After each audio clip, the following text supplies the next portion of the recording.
Does anyone play Battlefield for its campaign?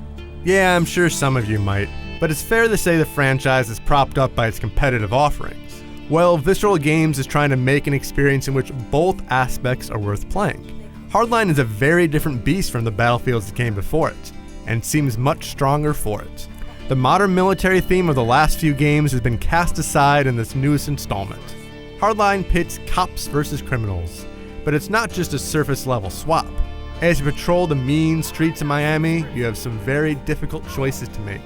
Namely, do you want to shoot your enemies, or corral them non-lethally? The stealth options immediately lured me down the non-violent path. A police officer shouldn't just fire at any old person after all, so I tried everything in my power to escape situations without a high body count. Flicking a bullet down a hallway let me distract guards so I could slink right past them or subdue them the old-fashioned way. Or maybe you want to be a little nasty, zapping a criminal with some electricity so he knows his rightful place. You're still being non-lethal, just with a little bit more force. Sneaking through locations was intense in ways I hadn't seen in Battlefield before. I felt more like Sam Fisher than, well, whoever the star of the last game was. I would hold my breath in dark corners so as not to be seen and then rush towards my enemies when they were distracted. Of course, in the hour or so I played, things didn't always work as I had planned. Sometimes a criminal would see me approaching and start yelling and firing his gun like a madman. Now I could have taken one of those hotheads out with a taser, but sometimes I chose not to. Instead I went the lethal route. You see, Hardline can be played like previous Battlefield games if you want. You still have pistols and shotguns and all kinds of deadly toys, but honestly, it doesn't feel right to go in guns blazing. You're a cop, right? You're not supposed to just kill indiscriminately. The game doesn't punish you for acting recklessly, but I kept my gun holstered as often as I could. Having such flexibility makes Hardline's campaign much more interesting than previous Battlefield games. I felt like I could progress through levels like I wanted to.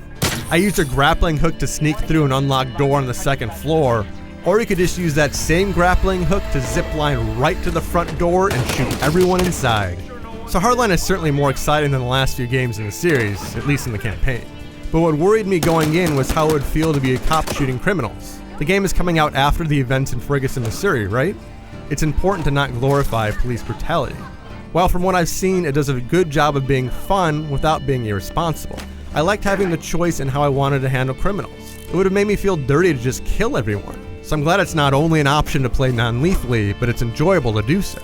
Also, the story plays out from both sides of the law. You start as a cop, and then because of some event I didn't see, you become a criminal. Maybe we'll see both sides fleshed out instead of one side being painted as good while the other is evil. What I can tell you is that Hardline is a lot more diverse than I expected. Like any good stealth game, I felt empowered by going through quietly, and would curse myself when I resorted to using a firearm. It makes me excited to see how the full campaign plays out, and how well it meshes with the competitive component. As for now, I'm just anxious to see the rest of the story.